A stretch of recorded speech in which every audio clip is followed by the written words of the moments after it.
Kami sudah panggil tuh marketplace seperti apa? Bukalapak, Tokopedia, apalagi apa? Blibli semua untuk menghimbau untuk menjalankan atau untuk tidak mengizinkan penjualan barang-barang ilegal dalam hal ini rokok ya. Pertanyaan-pertanyaan ya. Silahkan kalau pertanyaan. Sudah ada ya. Langsung aja pertanyaan untuk menteri katanya ada pertanyaan.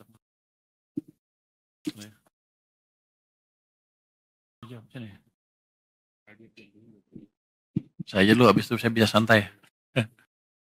Emang deh.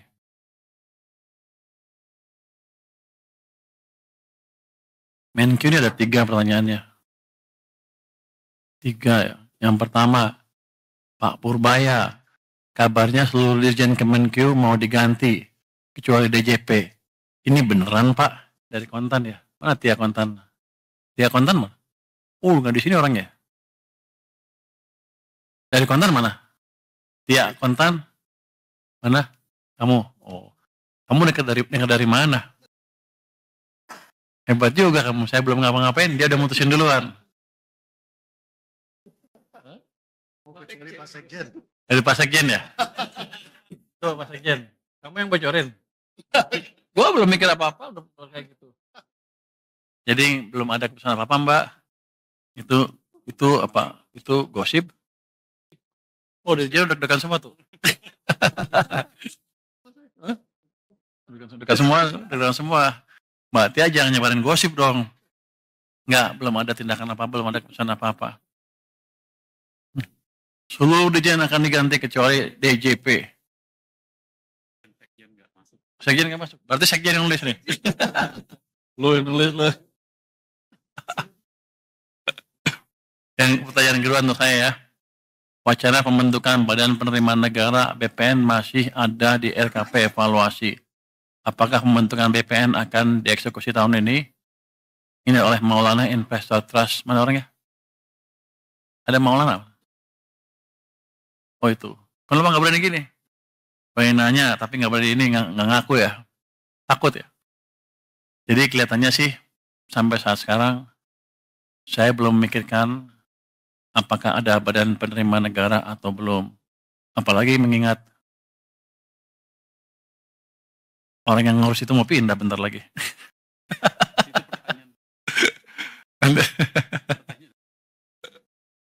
nanti ada tanya Pak. Jadi belum ya Mbak. Tapi itu tergantung nanti perintah presiden seperti apa. Tergantung hasil diskusi saya dengan presiden seperti apa. Tapi untuk sementara sih kalau saya lihat sih belum perlu sampai kita semuanya sudah stabil. Yang jelas kita akan optimalkan dulu pendapatan dari bea cukai maupun pajak. Nanti kalau udah optimal, dioptimalkan hasilnya belum bagus juga, baru kita pikir untuk bentuk itu. Tapi sekarang sih belum saatnya. Masih ada kelemahan-kelemahan di sistem baik pajak maupun bea cukai yang bisa diperbaiki. Jadi dengan desain yang ada saya mau lihat kalau dijalankan dengan optimal berapa kenaikan cukai maupun pajak kita. Kalau itu masih terlalu rendah, baru kita berpikir ke arah sana. Tapi rasanya sampai sekarang belum. Yang ketiga, apa kebijakan quick win dari Pak Menkyu untuk memperbaiki performa penerimaan negara termasuk penerimaan pajak yang belakangan masih terkontraksi. Oh, yang pertama ya, penerimaan pajak terkontraksi karena ekonominya tumbuhnya lebih lambat dibanding perkiraan. Kalau di ruang keempat, Oktober, November, Desember masih keburu ya, dengan pemberian stimulus tadi. Ini siapa sih? Surya Bisnis Indonesia. Mana Surya? Oh, kamu lagi? Kamu Maulana kamu juga? Sebelumnya. Jangan-jangan itu karena nama. Jadi, saya sih optimis ketika nanti impact dari kebijakan kita melonggarkan kondisi likuiditas sistem, itu harusnya Oktober, November, Desember akan tumbuh cepat ekonominya. Itu yang pertama, otomatis pajaknya juga akan lebih baik. Jadi saya naikin pendapatan bukan dengan menaikkan tarif, tapi mendorong aktivitas ekonomi supaya pajak saya lebih besar.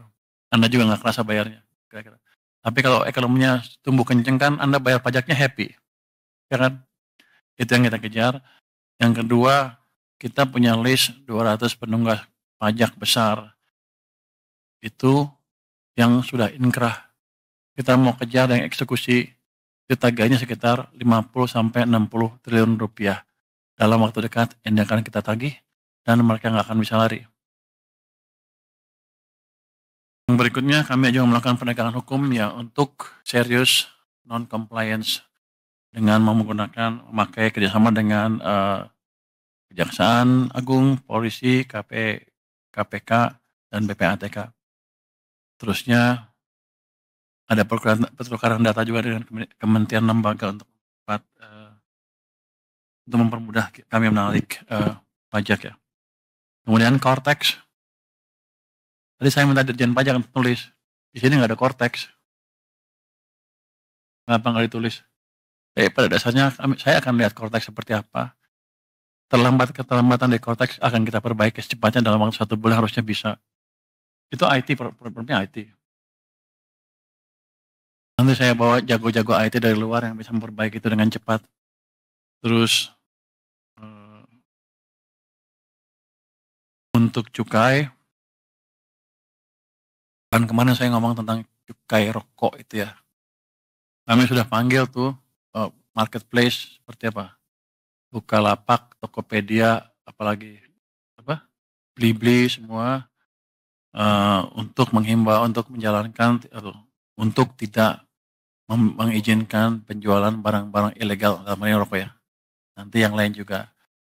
Tadinya mintanya by 1 Oktober ya. Tapi saya bilang secepatnya aja. Terus nanti mulai ada, kan udah kedeteksi siapa-siapa yang jual. Kita akan mulai tangkepin. Jadi yang mau jual harus berhenti, jangan jual lagi. Itu saya harapkan bisa mengurangi konsumsi rokok ilegal. Kami juga akan cek ke ininya, supplier bukan di situ aja. Di warung-warung katanya ada juga per toples murah gitu ya. Kita akan cek. Yang jelas, teman-teman tolong sebarkan bahwa siapapun yang jual ilegal, rokok ilegal, di tempat mana, saya akan datangin secara random. Yang lain lagi adalah, itu kan kalau kita import, ada jalur hijau ya. Jalur hijau biasanya nggak diperiksa tuh. Nggak tahu rokok ilegalnya masuk lewat situ apa enggak. Tapi saya akan random cek. Walaupun jalur saya akan random cek, nggak ngeganggu jalur cepatan, tapi terdeteksi kalau ada kecurangan. Mungkin ya dalam waktu dekat kita akan dapat banyak orang di situ tuh. Nanti yang terlibat kita akan sikat, termasuk kalau ada yang terlibat dari Bea Cukai maupun orang Departemen Keuangan.